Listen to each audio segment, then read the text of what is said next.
All right. Namaste, namaskaram. Yeshua said, "This heaven shall pass away, and the one above it shall pass away. And the dead are not alive, and the living shall not die.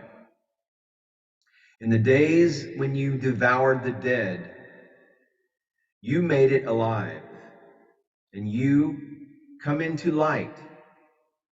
And what will you do on the day when you were one? You became two. But when you have become two, what will you do? This heaven and all heavens is progressively higher and higher state of consciousness, higher state of awareness. There is no limit to the evolution of consciousness. There can be no limit to the expansion of the concept of God. How long does it take to encompass infinity? The dead are the spiritually dead, those who are not as yet aware of their divine heritage, those Terrans trapped within the 3D physicality of the lower dimensions, the lower three dimensions, energy dimensions of the lower three chakras, the survival energies.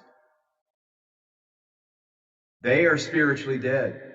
Those who are not as yet aware of their divine heritage, that they are in essence a fractal of God, a quantified source packet of energy, divine energy. The living cannot die because they identify with that which is immortal within them. Their consciousness is no longer centered on the material, transient world, the world of impermanence. It is completely assimilated into talking about consciousness.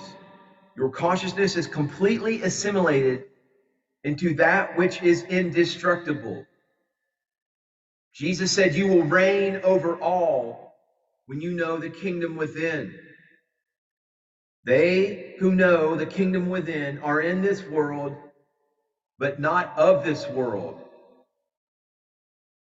To devour the dead means to overcome that which is spiritually dead, our lower nature, our physical or material or transient state of consciousness.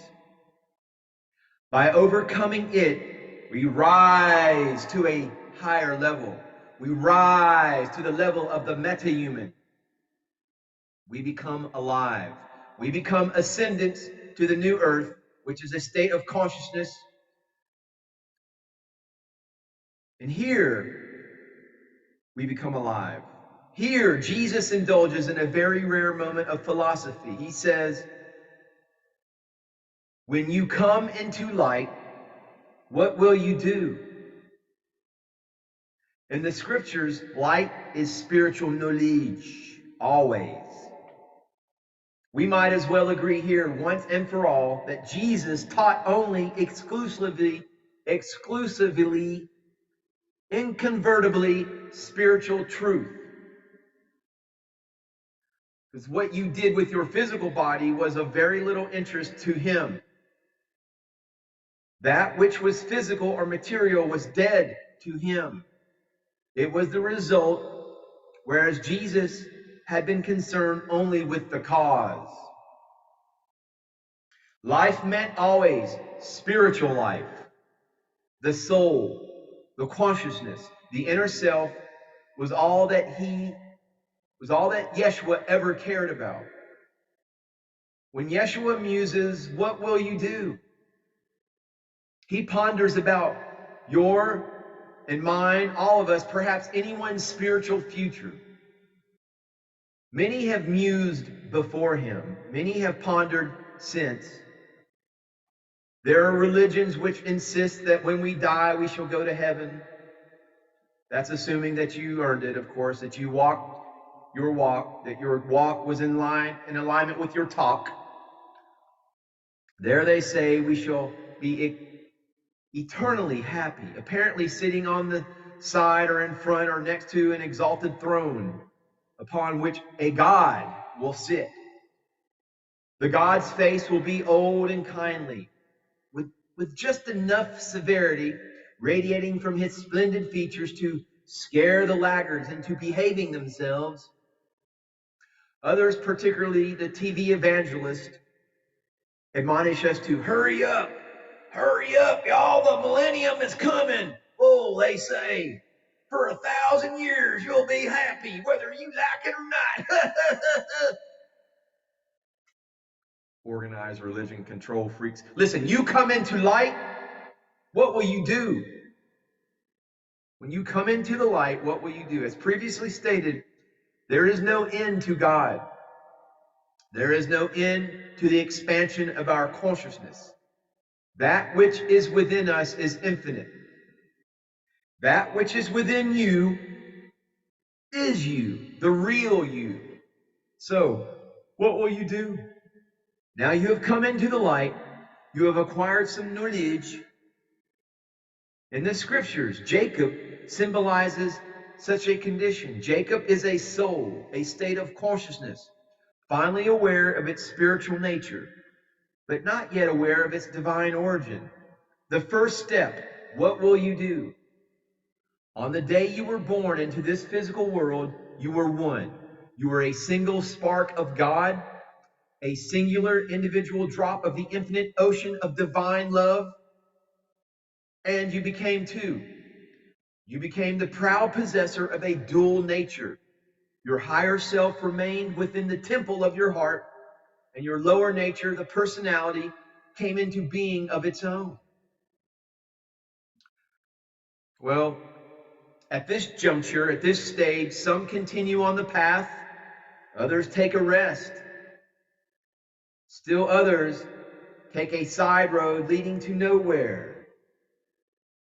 Not through it, not through ill will. Perhaps they are afraid that the promises do seem too good to be true, but it is up to us, you and I, always. Yet the strange thing is that it is not the destination that really matters so much, dear esteemed, honorable, notable, and noble viewer. The destination is an ever-receding horizon, ever-unfolding wonder, a marvel, miraculous existence. What really matters then is the trip, the journey, the experience. So please, by all means, please enjoy it. Enjoy your trip. As so many wise men will tell you, you only have one life to live, even if it is eternal. There is no purpose to life but life itself, the process of becoming. Namaste, namaskaram.